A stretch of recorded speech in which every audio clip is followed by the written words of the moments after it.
Well, looks like we're live. Hello and welcome, everybody. I'm Dr. Zeest Khan from Long COVID MD. I'm joined by Dr. Alyssa Burgart. I'm a adult cardiothoracic anesthesiologist, and Dr. Burgart is a pediatric anesthesiologist. We both have some background at Stanford and overlap there. My focus is understanding the emerging science of long COVID and chronic illness. Dr. Burgart talks a lot about medical bioethics and burnout, as well as moral injury. And we wanted to talk today about Tylenol, autism, and what this all means in the context of medical ethics and the future of clinical practice.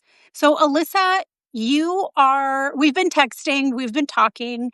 Right now, you happen to be at the American Academy of Pediatrics 2025 conference.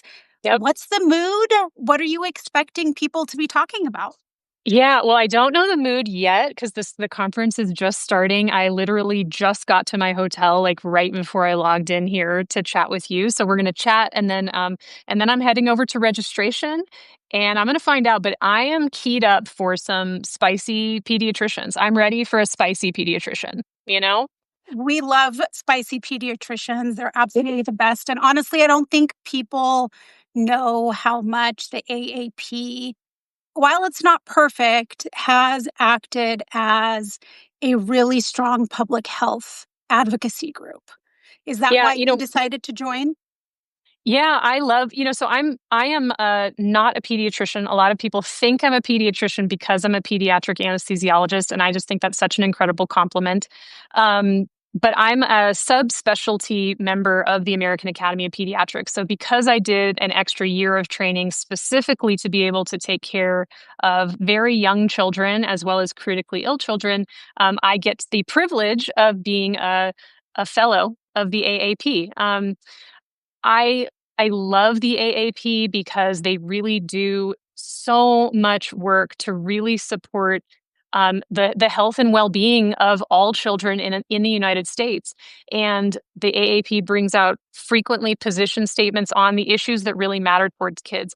And kids really need advocates like the AAP and like other organizations that are focused on children, because since children don't vote and children don't work, they do not have a lot of say in the world. And despite all of this, pro-life rhetoric that we see, the reality is that it's very difficult to be a parent in America trying to raise children because there's a lot of ways that children and families are really not well supported. And so I'm thrilled to be at the AAP. You can imagine, I mean, I work with people who were on the ACIP and were dismissed. It's just phenomenal watching really American public health be aggressively dismantled by this administration. And I will be honest with you, like as an anesthesiologist who takes care of children, I mean, there are so many vaccine preventable diseases that like I learned about them in medical school. We learned about them in anesthesia school, as I call residency. Um, but I've never seen them because these diseases have not been prevalent in our country because we have always, up until recently, been really well protected by high vaccination rates. And while we see places like, Florida has gotten rid of all vaccine mandates where, vaccination for school age children has always been optional. It's just that if you're not going to vaccinate your children, you didn't have the option to attend public education. And so this is a critical thing that keeps kids safe. It helps us prevent the spread of disease. And so I'm stoked to be at AAP this year. I cannot wait to see to feel the vibes because I know that there's just a lot of pediatricians out here and pediatric subspecialists like myself who are we're just deeply concerned for the well-being of children, and we're motivated to act to help protect children from this administration. So we're talking about vaccines. ACIP, as you mentioned, is the board that would help determine vaccine schedule for Americans. That was really influential Yeah. for medical insurance companies to decide what to cover and for the public to have access to different types of vaccines. That has now been staffed by a lot of people or several people who are pretty anti vaccine. And in response, states are kind of making their own regulations and rules. I recently wrote a Substack piece about the worry that I have about the process that we're applying to autism research and how I see parallels to long COVID research. Long COVID, like autism, is a complex, poorly understood condition. Not sure if can you Can you hear hear? me? I'm so sorry. I I don't know if it's can. my internet. I think your internet might be a little choppy. That's the message that I'm getting. Can you hear me okay now?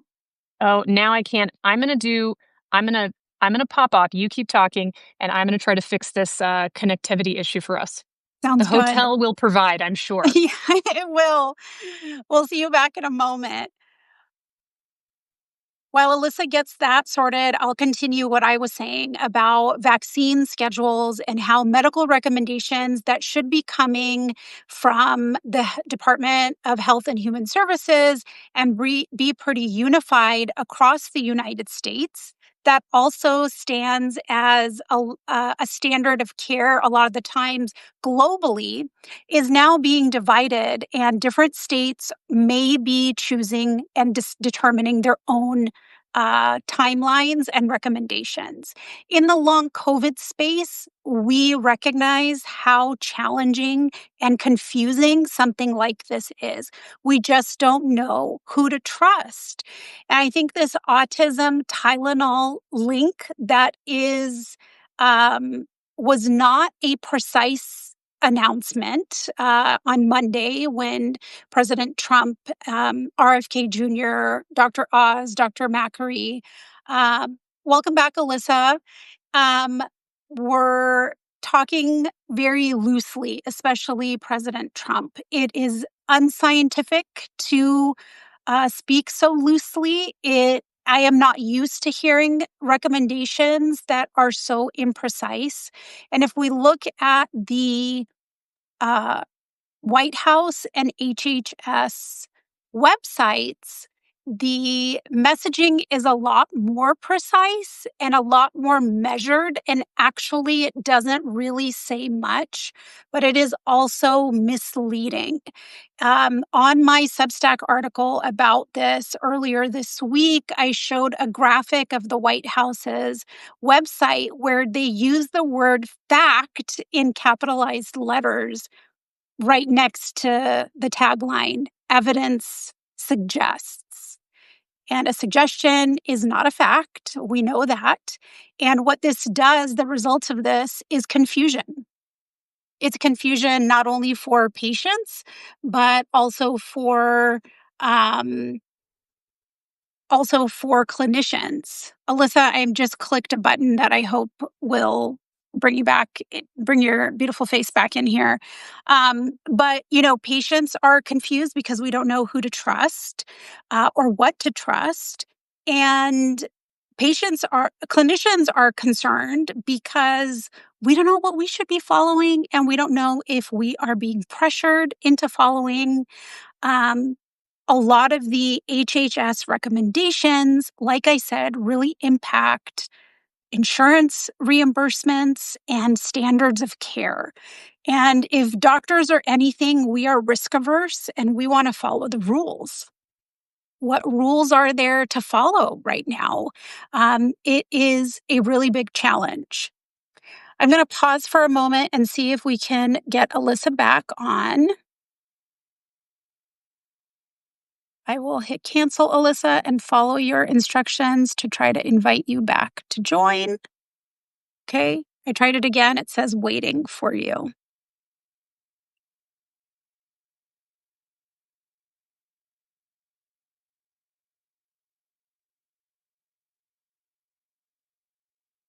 So if you're just joining us, we are talking about, we're talking about getting Dr. Alyssa Burgart back on to our Substack Live. We've talked about the confusion that there is. It looks like you're back on screen. Exciting. Welcome I just want back. to like throw a bunch of Tylenol in the air to That's right. We should celebrate. get it in multiple colors and it'll be our confetti. I have been hearing from people saying that taking Tylenol is an act of resistance and that they only want to take Tylenol, which I think is fun, but also has to be really measured because, everything has side effects and the Yeah. reality of this link or the dangers of Tylenol are not totally elucidated Well, granularly, but so listen, Tylenol is a very important medication. It is very, very helpful in appropriate doses that are safe. It's an incredibly important thing. It's really important that pregnant people treat fevers and treat pain. It turns out that untreated fevers are really bad for the neurodevelopment of a fetus. So that's important. But the other thing that's really important is that this concern had been brought up about like what if it's Tylenol, and there were some small studies that some of which were they didn't show causation. Okay, they showed potential correlation and they were quite small. So this is actually what led to an NIH funded study out of Sweden. And I just jotted down a couple of notes before we came in so I could just try to rattle off some of the things that are so important. There was a nationwide study done in Sweden, and this was of 2.5 million children. Okay, this is not a small study. 2.5 million children. And these were all kids between 1995 and 2019. And what they did is they measured maternal acetaminophen exposure during pregnancy. And so they looked at antenatal and prescription records. And then they also prospectively collected, when they started this study, they started prospectively collecting this information from pregnant people. And this is also what's really important is they used population-based models. And they did something really, really important, which really elevates the quality of the data, which is they did a sibling control. And so sibling control models means that you're accounting for familial and genetic variability because as much as RFK acts like we have no idea what causes autism, we know that there's a lot of genetics that are involved. There's, 100 genes that have been implicated um, in autism. We know that siblings, if one sibling has autism, another sibling is likely to have it as well. We know that identical twins, if one of them has it, the other person is very likely to have it. And we see a lower rate in fraternal twins. So again, there's all of this information that we have about what influences whether someone develops autism. And so this study coming out of Sweden um, doing this sibling control and demonstrating that acetaminophen is not associated with any change in the amount of autism in the population is incredibly high evidence. And so for anybody who has not watched that press conference yesterday, like I'm going to be honest with you, first of all, you should take some Tylenol before you watch it because you you are going to mean get a from headache. Monday? You mean, Yeah, oh, yeah, Monday. Yeah, I'm sorry. Because kind of. you're gonna get time is Time elusive is right not a now. thing right now. Yeah. Um, you're gonna get a headache from it. That's all I'm saying. And it's so one of the things that was so horrible as well is like in addition to all of this nonsense about telling pregnant people not to take Tylenol, I mean, uh, Trump just said over and over again, don't take Tylenol, don't give it to your babies. And the thing is like untreated fevers in babies cause seizures and all sorts of other problems. Like this is very dangerous. And they shouldn't be taking ibuprofen. So, what I No. noted, thank you so much for reviewing that Sweden study, because I know a lot of people have been hearing there is a Sweden study on Yeah. siblings, and those Yeah. details are very, very important for us to keep in mind. It makes it especially aggravating that this really bold preemptive move is coming after the most recent research, which negates the link. It isn't like Yeah. the most fresh off the press data shows that there is a link and they're No. moving from it. And it just demonstrates the bad faith that is being exercised by the administration, obviously being led by a combination of Trump and RFK Jr. and what I call the clown car of the apocalypse. Like these people do not want. I don't know. They just want us dead. Like I don't understand why it is that. Anyway, I'm not even going to try to pretend that there's an actual answer to what I just said because it's not. There's no way. But they don't care about the evidence unless it proves what they already believe. And like the whole point of doing science, of doing real studies, is to be like, wow, I have this idea that might be true. Like when I first saw some of the studies that were saying, hey, there might be something to this Tylenol thing. Um, I was like, wow, I really want to look, do a deeper dive into that. And this is why we ended up with a study like this one out of Sweden, because people said, hey, that's a correlation that some people are seeing. Why don't we actually do research? Why don't we use the scientific method, which is actually the gold standard for doing science? Yeah. So, Yeah. And in addition to that, one thing I want to point out, because you were just mentioning people there, that press conference, Trump said, don't give your kids Tylenol. Uh, you shouldn't give them ibuprofen either. You need to be really careful. There's a reason that Tylenol is found over the counter, even though it does pose a real toxicity too at high levels. It's really important to take the correct dose of Tylenol. And there's a reason that doctors recommend acetaminophen called paracetamol. It's the active ingredient in Tylenol for people who are pregnant and for many young children. So it is not and so, interchangeable. And there was a point where Trump said, we know that there is not an alternative. And in that same line of speech, he said, don't take Tylenol if you're pregnant. Tough it out. If you can't tough it out, then I guess you're going to have to take it.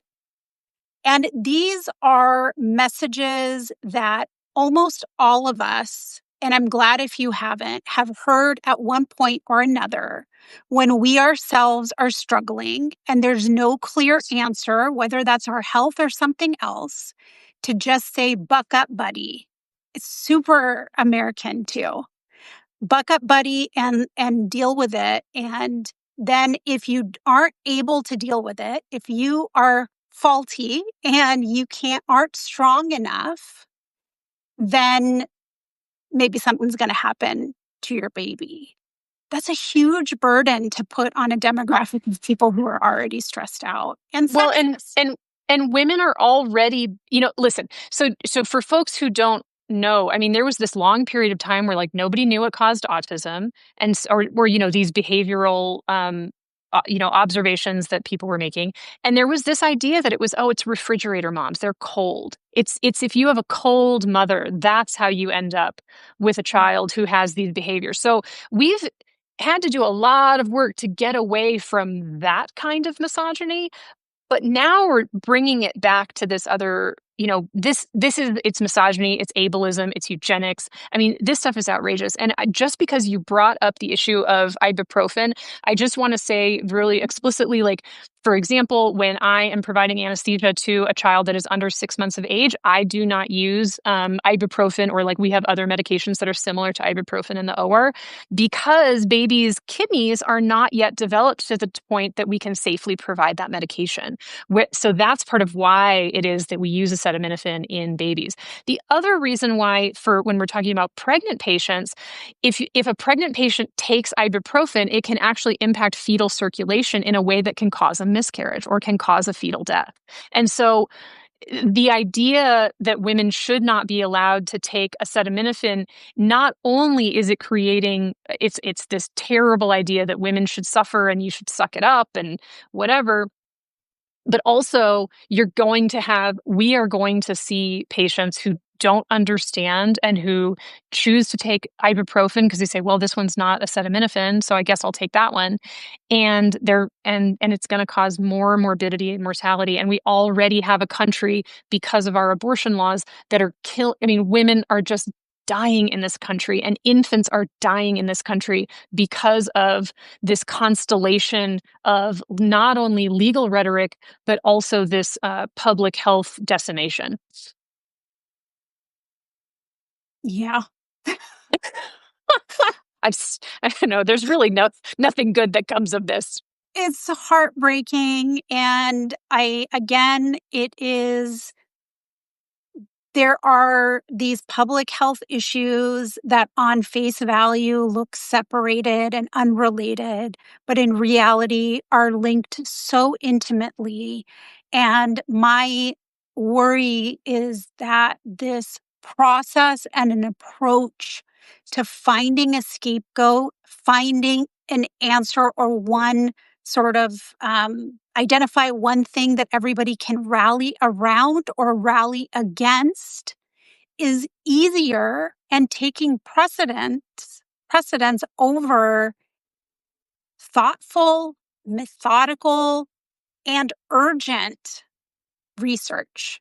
So, with this new initiative that was announced on Monday, HHS announced that an additional $50 million is going to be allocated to autism research. And they said there were 13 sites. There may be more. I didn't have a chance to look at precisely those sites. But in the long COVID space, we just had the Foundation for the National Institutes of Health a couple of weeks ago hosted a annual workshop. It's the second annual, still counts, talking about the approach to clinical trials, the identification of potential targets, and what it's going to take to make really solid, worthwhile studies. It takes a lot of people, of resources, of thought, and of time. And to turn that can be frustrating, especially when paired with the federal bureaucracy that is by nature slow. But that was also a gold standard of, I guess, precision, almost to a fault, of like being boring and dull because they wanted to be factual. And this, I'm concerned, this approach now not only is affecting uh, people like who are pregnant and children, parents, but also I'm worried that we're going to have the same approach with long COVID, or even more than it already is, of RFK just saying, well, I think it's from the vaccines, or I think it's from X, Y, and Z. And I think this treatment, which might be a fringe theory, is the answer. So that's where I'm going to put funding. And then it siphons the funding away from more effective or studies that are more likely to be effective. And you know better than I do about how important it is to allocate public health attention, messaging, and funding. Yeah, when this is the thing, and you're really getting to this, which is that there are so many conditions that have just been ignored. And so even if you think about menopause research, like Yep. there was just almost nothing. And so we're only just getting into a phase where we're even bothering to invest any information at all in this entire factor of half the population's lives. And so we're still, I mean, in medicine, I feel like people believe in long COVID, but we're still clearly don't have the kind of research that we need. We don't have the kind of information we need. And, when I think back to being in school and thinking about, chronic fatigue and, ME and things that people used to think were crazy. And now I feel like are taken so much more seriously. And yet we still haven't made the kind of progress that we need in order to make sure that patients are not just shuffled and dismissed. And I agree with you that that's going to be a huge problem. I actually just pulled up the list of funded studies for this, pardon me, autism data science initiative. I don't know anything about these studies. I will tell you, a lot of them seem to be about genetics. So we'll see what happens. Um, there's certainly a lot of concern that because the government was screening these and deciding which ones to fund, pardon me, Mm-hmm. it's very dry in Denver. um, I'm trying to stay hydrated. It's very difficult. So there's a lot of concern about, will these studies be held to a rigorous standard? Were these protocols held to a rigorous standard? And we saw when RFK spoke to Congress, and I'm using the term spoke, I guess, maybe yelled. He was pretty dysregulated emotionally during that conference. Mm-hmm. But, you know, people, the congressperson kept being like, so are you going to release, will you release the protocols so that everyone can see what these protocols are doing? And he was like, you'll see it later. Ah. And I'm just like, bro, nobody believes you. Yeah. Like, because you're not trustworthy. You're not a trustworthy, you're not acting in good faith. And every single time that man opens his mouth, it's just lies, lies, lies, and just like he just makes shit up. He Him and does, Trump, they both just make shit up. they do, and that's not what you want from a Mm. scientific authority, from a medical authority. You don't want somebody spitballing. As to him lying, I do remember the measles hearing where he was asked about measles, and he kept quoting a author of measles studies that did not exist. I mean, I looked as Well, much as I and they're could, did not exist. But we well, talk about, they just used AI. They don't even know what they're doing. They don't even know how to check their own work. I don't think, things are, the news cycle or whatever you want to call it, Twitter feed, people needing attention. I'm going to move my phone to a little battery source here, but you were talking about trust and trust. You want trustworthy people, and trust right now is just being eroded.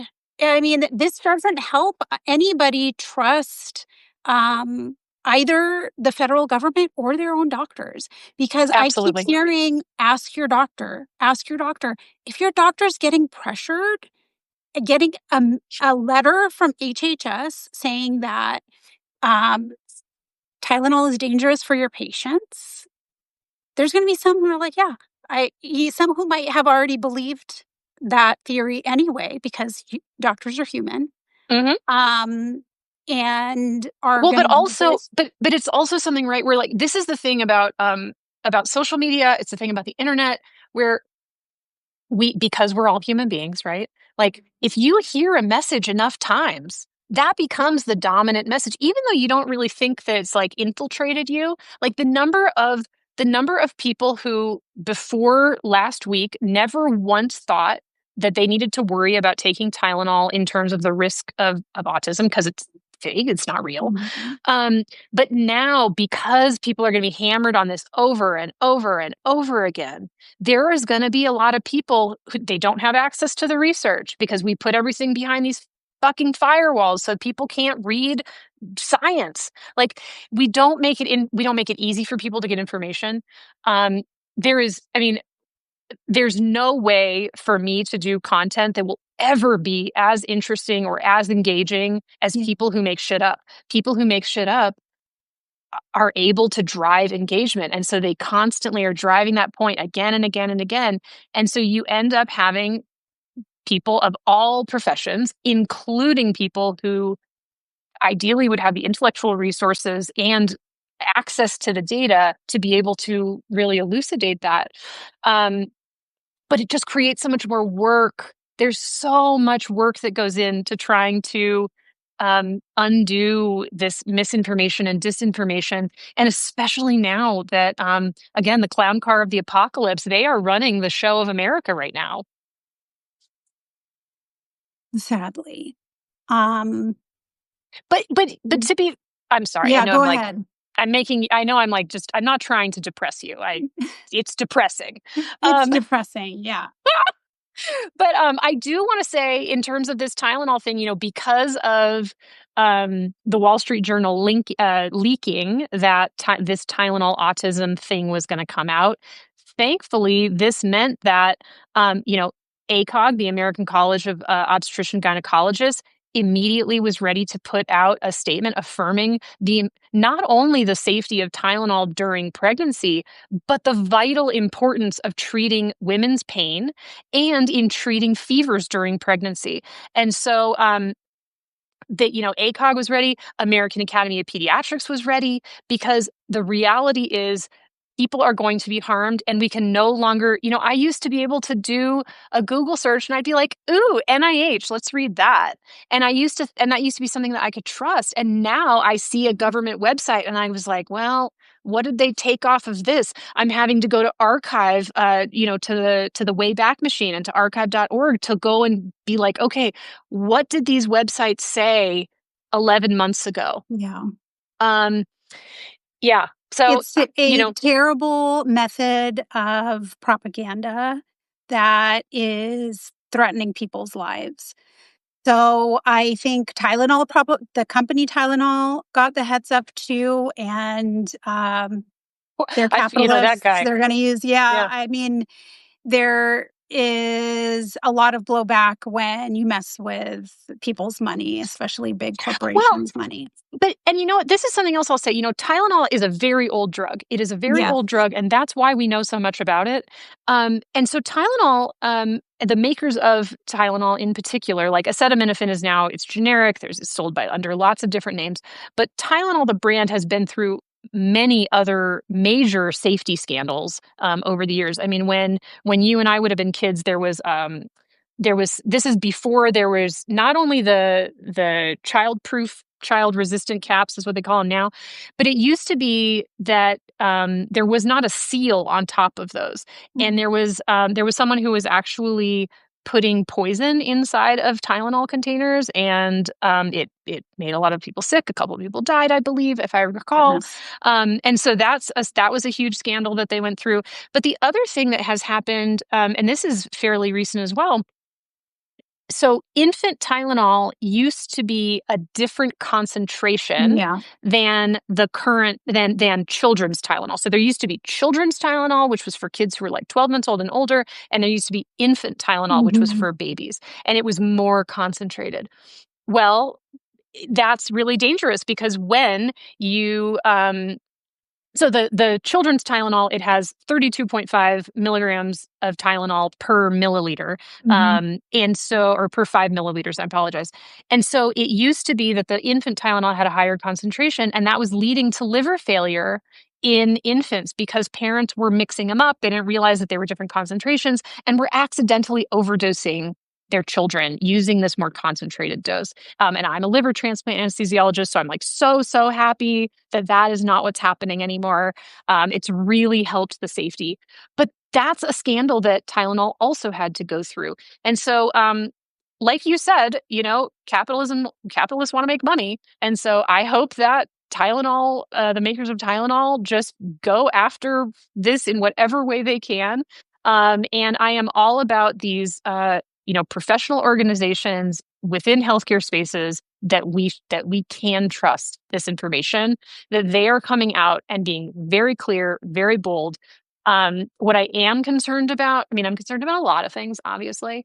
Um, but the other thing I've noticed is, so many of our media sources, so much of our legacy media sources are owned by these billionaires who have really they've kissed the ring.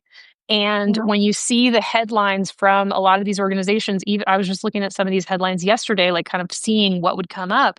And you know, some of them are not very helpful. They're stating things in a way where if you only see the headline, you may think, "Oh my gosh, Tylenol causes autism? Wow, I had no idea." And then just move on with your day.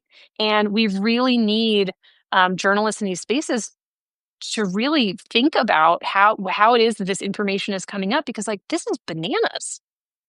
It is bananas. I joined the National Academies of Science, Engineering, and Medicine, had a workshop yesterday about misinformation in science. And the main takeaway is that battling and navigating medical information online is extremely difficult, is extremely important. And one of the things we need to do in order to change the algorithm itself is to flood the online space with informed messaging.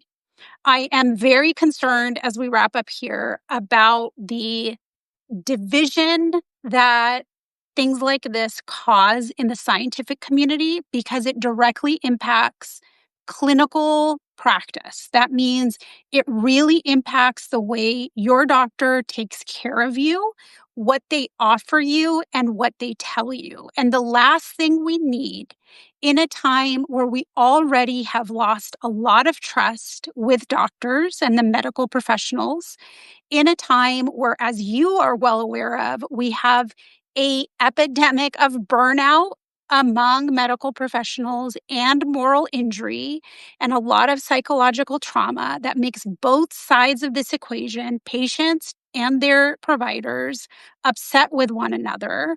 We need focused, science based, as close as we can get to facts, and we need nuance. So, the message I want to leave people with is, like you said, look beyond the headlines, find sources that you can trust and ones who are boring. I mean, that typically is a good way to go, and spread the word because that's what's going to help push back against these really big forces pushing misinformation. Absolutely. Couldn't agree more. All right, Alyssa, I'm so glad that we got to talk. We could probably go on for a lot longer. Enjoy your time at AAP. Um, Participate in the resistance. Say Uh, hi to all the pediatricians. And I'm sure you're going to be a spicy one along with all the rest of them. I brought my gayest uh badge reel. So like I took this and it's got all of my like protect trans kids, it's got my white coats for Black lives. Like You're I'm like, just going to be if I am spicy. telling you what I am about, come be my friend. Come be my friend. And I'll let you know what the vibes are at AAP. And I'm really just expecting just the spiciest of pediatricians, and I can't wait. Pediatricians are doing such important work. We need pediatricians. We need people to be able to help take care of our kids.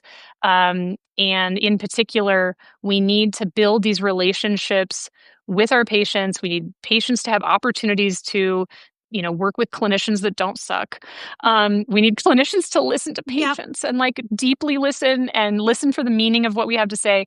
So I know you and I both care so much about all of that, and um, we're just going to keep talking about it. My brother told me the other day, and I did a little spin on this on my notes, but that if you take Tylenol while you are reading the news, it causes adult onset activism. So take some Tylenol, but not more than 3 grams in a day.